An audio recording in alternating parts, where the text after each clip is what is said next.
Hi folks, tag time. David Atkinson. David's kindly put together the 20 questions for this year for the 2026 tag. He's taken over the baton from Rob Walker. Thanks Rob for all the previous years. But yeah, 20 questions. I'm surrounded by records and bits and pieces. Awful lot of filing afterwards, as we've all got. Going to try and do it a little bit rapid because there are so many great videos to watch. An awful lot of people are posting now, so seen quite a few already, loads more to go. So anyway, number one, in the background, by the way, if you can, it's quite quiet, Mogwai's first album playing in the background. Show your best vinyl other format musical purchase 2025. One of them actually is that poster. I've changed my angle a little bit, but that poster is new this year. I bought it, can't remember which month now, but I've actually got the bootleg from that particular gig at Brixton. That poster was owned by Bernie Rhodes, the Clash manager, and I managed to get hold of that, so really pleased with that one. But anyway, let's do another one. So that's one musical purchase I'm really pleased with from this year. But the other one is this one, which is a Grail. And I was with JT's Record Room in London, and this I've got kind of represses of this, but this is one on cherry red that I've been after for a long time. It's basically Adrian Bourne of the Sound and Graham Bailey of the Sound, 1981, when they were recording their second album with the Sound, the wonderful From the Lion's Mouth. So that was being recorded the same year. Adrian Bourne was also doing another project with, really busy year. He was also doing the witch trials with Jello Biafra of Dead Kennedys. This is the 12-inch, and it's magnificent. Absolutely one of my favourite 12 inches. But at the same time, Graham Bailey and Adrian Bourne started this side project. Only made one album, 2 EPs, but Second Layer and World of Rubber.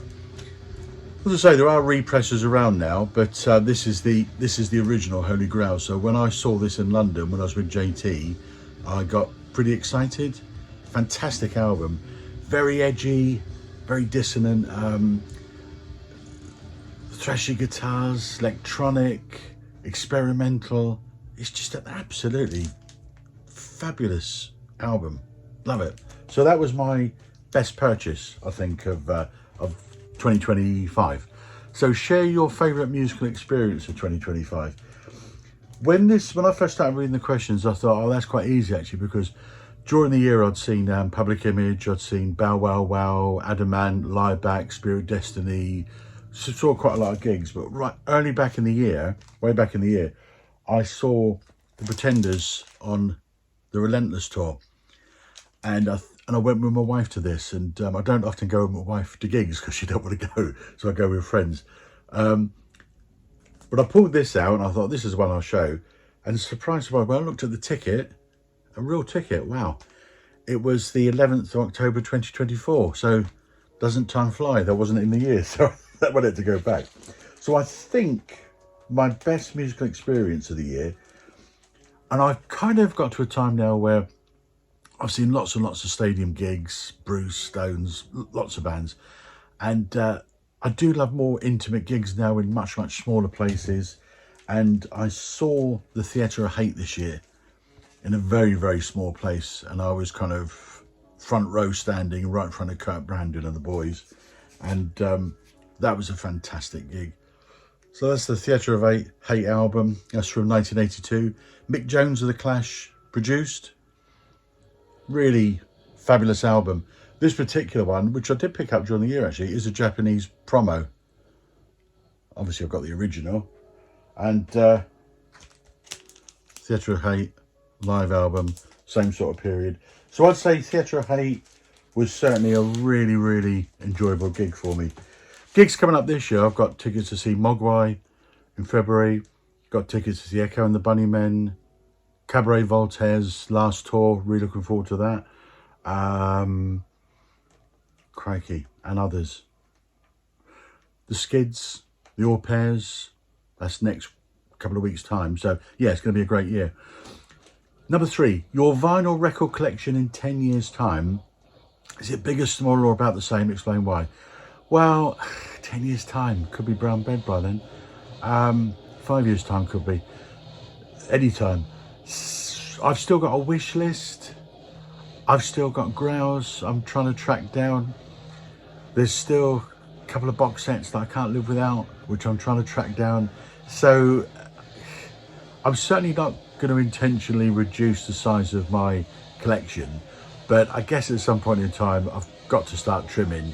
Like everybody, I'm tight for space, but I have no master plan at the moment to trim. So there we go. You move into a new home. You play one record turned up to 11 to announce your arrival. What is it and why? First thought on this one was London Calling, greatest album ever made. But I thought, no, I'm going to try and keep, my favourite artists are The Clash, Bruce Springsteen. I'm going to try and keep my answers to a minimum with those because they could be every answer. So I think I would play this one.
The Fall, fantastic, new big prints.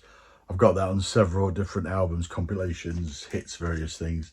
But this is the one, I'm Curious Orange, this is the one, it actually, main one it appears on, which was written originally as a ballet, Marquis Smith. But 1988, I think this was. Absolutely superb track. Okay, next question, number 5. Show 2 albums, one from each of your favourite male, female singers. Why these 2? So, singers. Okay, so let's try females first. Let's go with females. Oh, lots of great female singers. Courtney Barnett, I really like at the moment, playing a lot. Kate Bors of Just Mustard. But I'm going to go with the wonderful PJ Harvey. And this is an official, I think this is what they call an official bootleg, so I think it was authorised, but it's a live concert from Lyon in France, 2016. This is an absolutely superb official bootleg.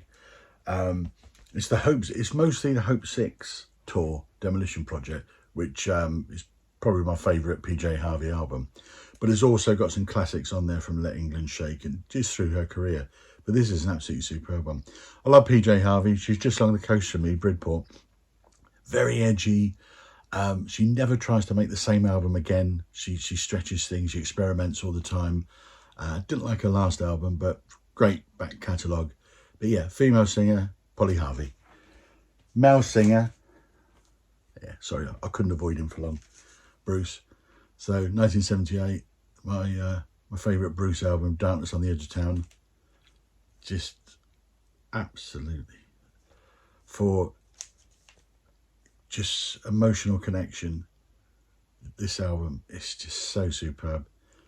I just love the fact, you know, guitar solos. Yeah, you don't have to play a million notes.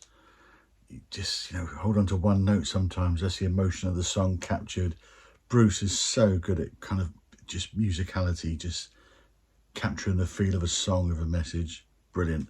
Wonderful album. Wonderful album. We'd like to have fun here, show your top 3 soul dance records. Well, I am a fabulous dancer and absolutely magnificent.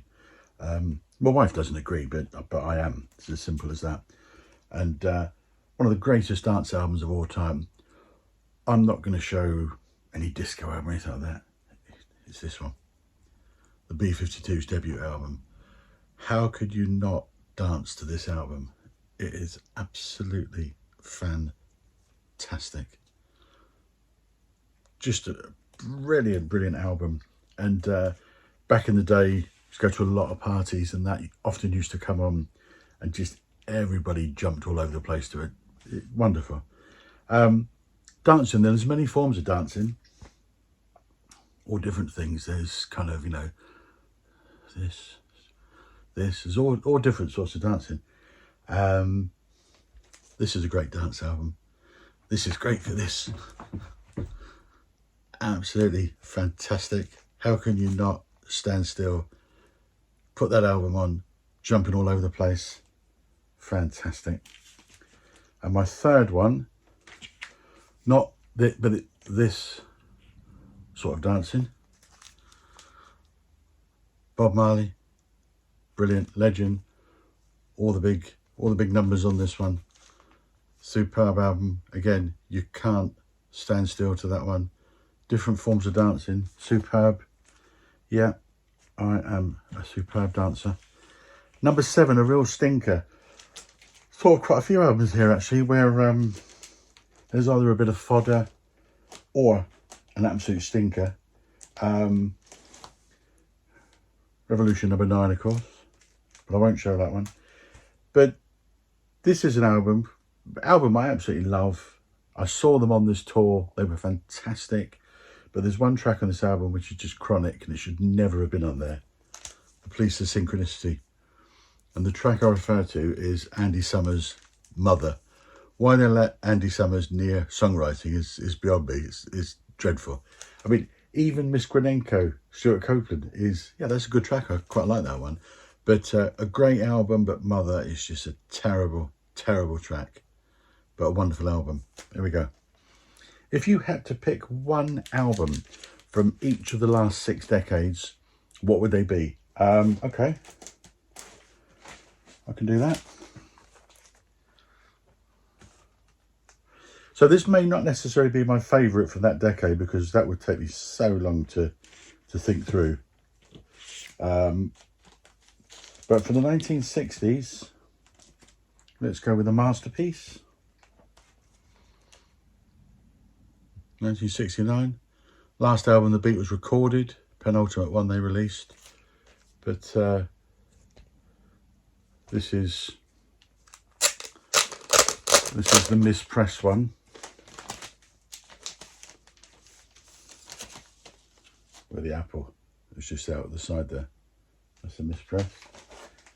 Okay, so 1970 is my favourite decade actually. So there's loads and loads I could have shown from this. Sabotage, fantastic album, Black Sabbath. But greatest album ever made. Can't not show it. Absolutely impeccable. Superb album. 1980s. I think what I'm going to do is I'm going to go back to this one from 1981. By the sound, post-punk at its absolute finest. From the Lion's Mouth of Sound, Adrian Bourne and the lads, their second album after Jeopardy, the debut. This is magnificent post-punk, absolutely superb. Nutrimilk Hotel. This is just fantastic album. Odd, edgy, dissident, genius. Absolutely phenomenal record. Got the box set just there. Nutrimilk Hotel. in the aeroplane over the sea from 1998, I think it was. Always later than I think. I always imagine it was early 90s, but I think it was 1998. But such an incredible album, absolutely superb. So from 2000s, I'm honestly not going to show much Springsteen or Strummer, but from 2002, Joe's final album, released just after his death. Oh, this is such a good album. Street Call. This would be top 5 album in the top 5 ever for me. Perfect album, absolutely perfect. From the 2010s, we're flying now. It's 2 albums actually which sprung to mind, and they both relate to kind of sadness, death, and they're both from 2016. And the first one is Nick Cave and the Bad Seeds, Skeleton Tree. Such an emotional record. This was his son passed away in tragic circumstances, and this was around that time, so inevitably it influenced the album. But it's a superb album. And the other one, of course, which needs no explanation whatsoever, Bowie, Black Star, 2016. Not my favourite Bowie album by any stretch of the imagination, but all the connotations around it. It's just such an important album. Superb. This is the clear copy I managed to get a hold of. Okay, you get the opportunity to spend a day alone with one artist, and oh god, okay. So, what would be your must-ask question? God, there's so many, but I think I'd be really interested to talk more about the sackings, 82 of Topper, 83 of Mick Jones, and the fallout from that, and the regrets, etc., because there definitely were some. But I think the question I'll really focus on is I'm always very interested in producers, and the Clash's catalogue is full of fascinating stories and twists and turns about producers that they had pushed on them, producers that they really wanted that the record companies didn't want. If you go back to the debut album, 77, Mickey Foot, who was their live sound man, and he got seconded in, and he effectively produced the first album with the Clash, of course, but he's down as the producer of the album, and obviously, it's raw. It was made with 4,000 quid, and it's just classic punk album. Second album, Give 'Em Enough Rope. So Sandy Pearlman gets basically told that he's going to do it, and then the Clash don't particularly want Sandy Pearlman at all. Obviously, famously, Blue Oyster Cult was one of the bands he produced. Bands like that. Fantastic producer, but did he go with the Clash? Kind of not really. There were lots and lots of rows at the time. Give 'Em Enough Rope is quite a rock type album, superb, but quite a rocky type album. Then London Calling, December 79, and you got Guy Stevens, who the Clash really wanted, and the genius sound engineer Bill Price, who's so instrumental to the making of such a great album. But Guy Stevens, obviously a complete maniac.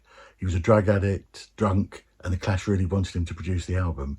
And the record company weren't keen, I don't think. I think they wanted other people. But they had a problem with Sandy Pearlman on Give 'Em Enough Rope, where Sandy Pearlman was kind of, quite rigid with things and really kind of produced it. Guy Stevens' attitude was completely different. Paul Simonon absolutely loved it, because Guy Stevens would get in front of Joe Strummer, shout in his face as he was singing. He'd be pushing them around, throwing chairs around, really causing an atmosphere, a great atmosphere and a dynamic in the studio. And Vanilla Studios were kind of back of a garage, basically. So Guy Stevens, Bill Price producing, engineering, London Calling, fantastic.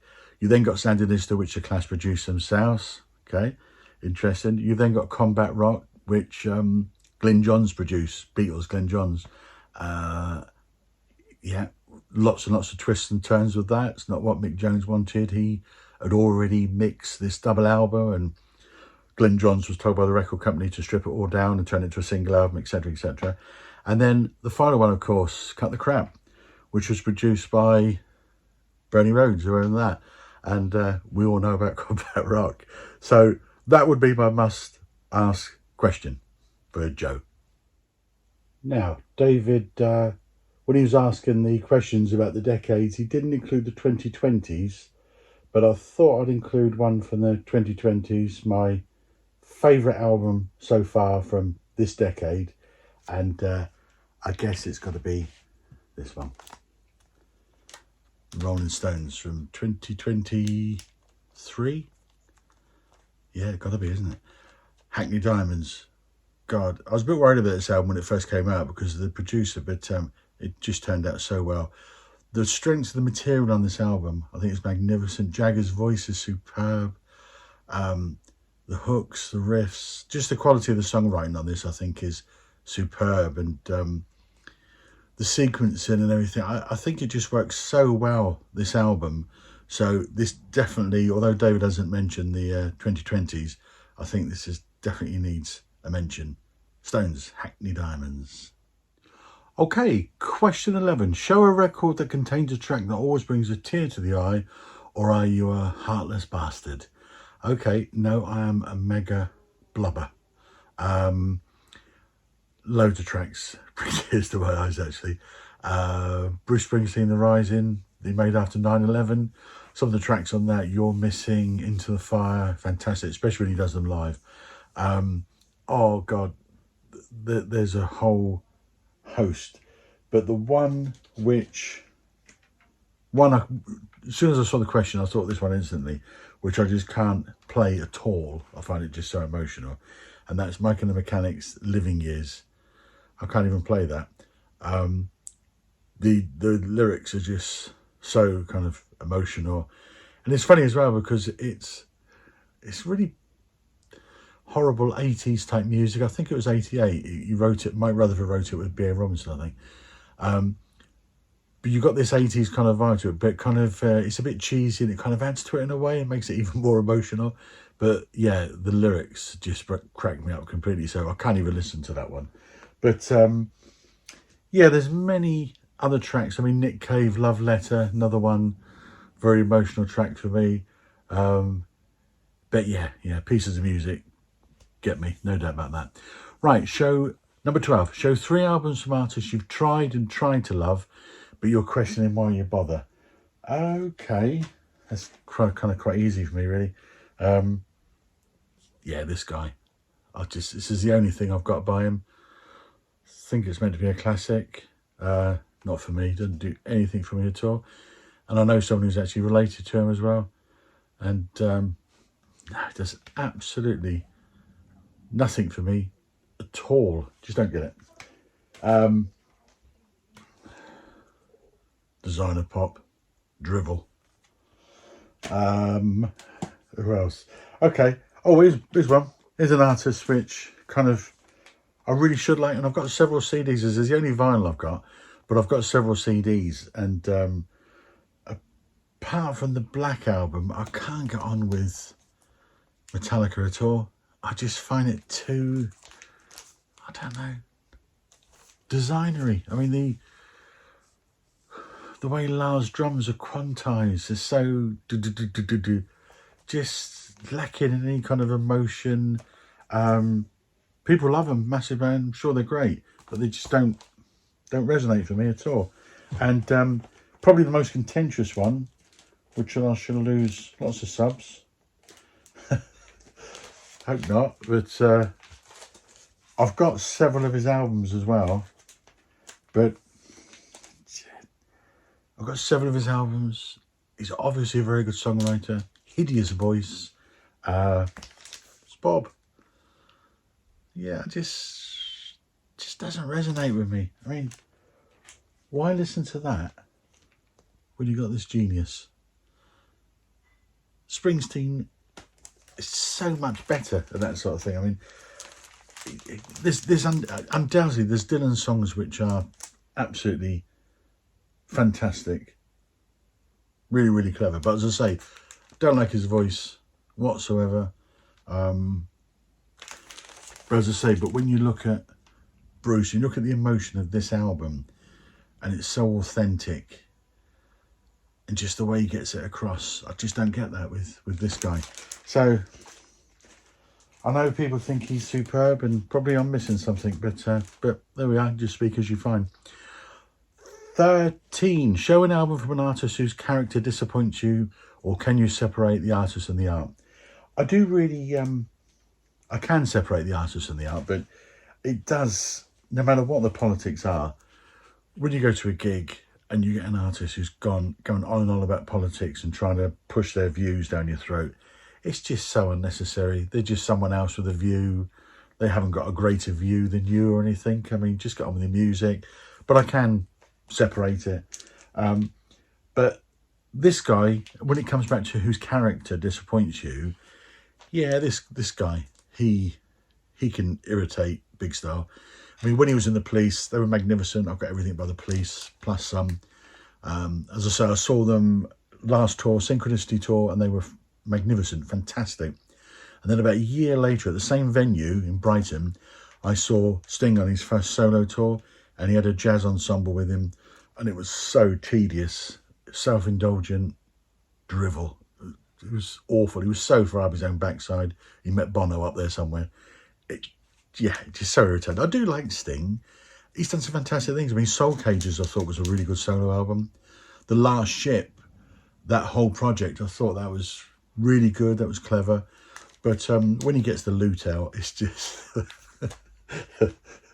he becomes very irritating, but God bless him.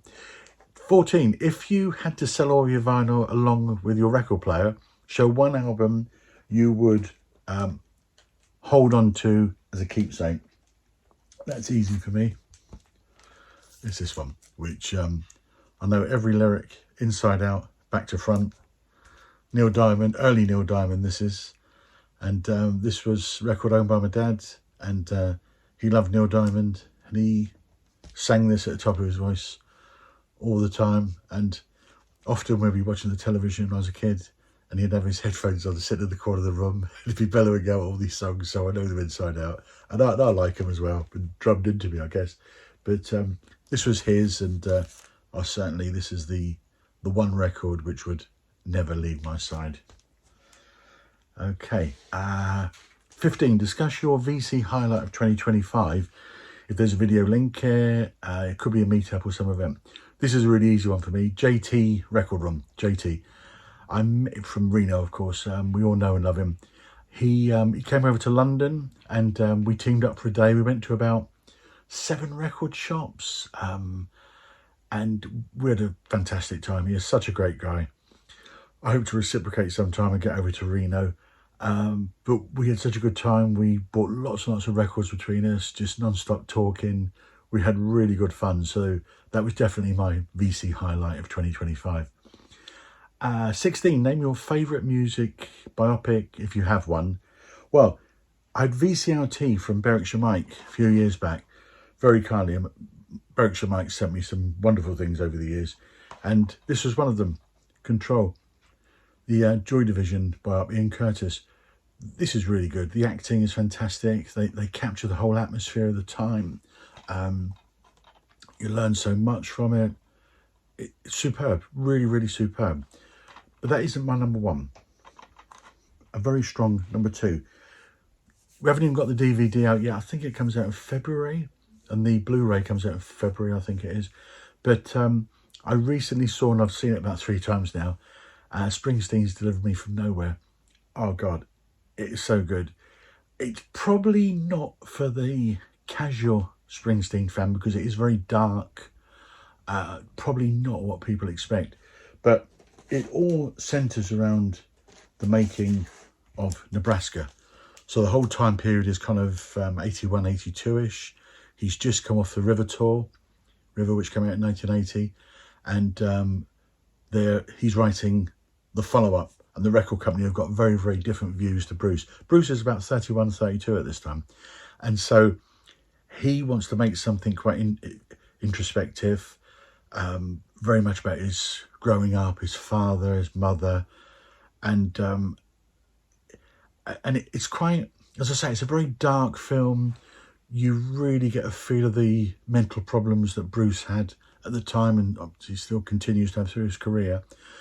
Record company want Born in the USA, which will subsequently come, but the whole thing, Deliver Me From Nowhere, is about the making of this. The cast is superb. The guy who plays Springsteen, whose name I can't remember, is excellent. Stephen Graham, a British actor, quite a well-known British actor, he's cast as Bruce's father, which when I first saw that, I thought, oh no, that's bad casting, but he's fantastic. He's really, really good. John Landau, Bruce's manager, comes across superbly. I always knew he was important to Bruce, but in the film it really comes across how supportive he is and how he'd just do anything for him to enable him to keep on making music. But yeah, Deliver Me From Nowhere, absolutely fantastic. And when you go back to, you know, Are You a Heartless Bastard? No, I mean, I blubbed twice during that one. It's fantastic.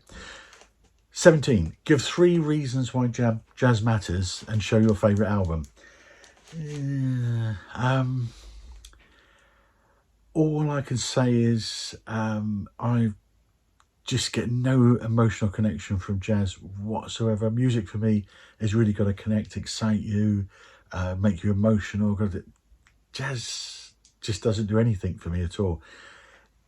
Is it important? God, I've played with several drummers over the years who have come from jazz backgrounds, and they're fantastic. The guy I'm currently playing with has come from a jazz background, and he is so versatile, really superb. So, you know, I can see the skill of jazz, but I always go back to the old thing that from a musicality point of view, if the emotion of the song, if it needs just one note being hit over and over, people like Springsteen, Townsend would do that. Whereas I find jazz going off into flights of fancy, running up down the pentatonic scales, keyboard, piano, guitar, etc., etc. I'm sure it's great. I'm sure I'm missing something, but it just does nothing for me at all. So I've got nothing to show apart from some sting drivel. 18. You're an innocent man or woman on death row. They give you one last musical request. What do you ask for? Well, just by the side of me here, I've got my Rolling Stones box set, which is, I'm not getting out because it's really heavy, but it's about that wide. And there's 15 albums in there, some are doubles. They go from 71 to 16, so they go from Sticky Fingers to Blue and Lonesome. So I'd say play the box set, which will take days and days and days. If they didn't allow that, I would probably take a totally different path, and I would say to them, let's play a Bob Dylan song, but recorded by Nick Cave and the Bad Seeds. Death Is Not the End. So it's the last track on Murder Ballads, which is a great album actually. But yeah, a Dylan track, Death Is Not the End, which is a fantastic track. That always brings a smile to my eyes. Okay, 19, we're nearly there. Sell your favourite artist to a new listener. Show one essential album and explain why they should make time for it. Well, I've shown a lot of my favourite bands, been Clash, Springsteen, The Sound, etc., etc. But I think one of the best post-punk bands are the Comsat Angels. I'd put the Comsat Angels and The Sound right up there from a post-punk point of view, with say, Magazine probably then coming in and several others. But this is the Comsat Angels debut from 1980. Their last album was 1995, 9 albums in total. This one's signed by Stephen Fellows, the vocalist, lead guitarist. But this is a superb album. Brilliant post-punk. The songs are so strong. Musicianship is superb. There's some absolute classics on this. I mean, the first 3 albums, Sleep No More and Fiction, Comsat, superb. Middle 3, they go a little bit good, but not fantastic. Last 3 albums are great. I mean, the very last album was 1995. Hasn't even come out on vinyl, called The Glamour. And this is a great album to end up with, to say 1995. Really brilliant, but certainly a band that should have a lot more recognition, but unfortunately disappeared. Huge cult following still, and things have been reissued and have sold quite well, but they just deserve so much more recognition. Very final one, number 20. You are arranging a VC meetup in 2026. Excluding those you've already met, invite 3 people you'd most like to meet. Really difficult question because there are so many excellent people in the vinyl community. A lot who I speak with on a very regular basis. I haven't met very many so far. I've met Richard Warwick. I've met at some record fairs. Harris Pilton came to King to Live gig, tribute gig, and he's exactly what you expect. Really funny, great guy, brilliant company. And obviously JT, we had the fantastic day together. So what I'm going to do, I really like Oslo as a city. Been there a few times, but not for quite a few years. So I'm going to go across to Oslo and I'm going to meet Morten Arstad. Really like Morten's taste in music. He's a Stoke City fan, so I shall re-educate him into Pompey, Portsmouth as a football team, get him away from Stoke. Red and white stripes, they don't work at all, it's got to be blue. And I should take with me for a weekend two guys in this country who have got really similar taste to me. We've exchanged quite a lot of VCT over the years and various things. I'm going to take Berkshire Mike and I'm going to take Mike Vinyl Spiral, and we're going to go and cross and see Morten in Oslo. Loads of other people I could have taken, but yeah, there's so many other people who are fantastic, who I'd love to spend time with and hopefully will in the years to come. But yeah, I'm going to take Berkshire Mike Vinyl Spiral to Morten Arstad in Oslo. Okay, hope you enjoyed that, folks. So happy New Year, and speak again very soon.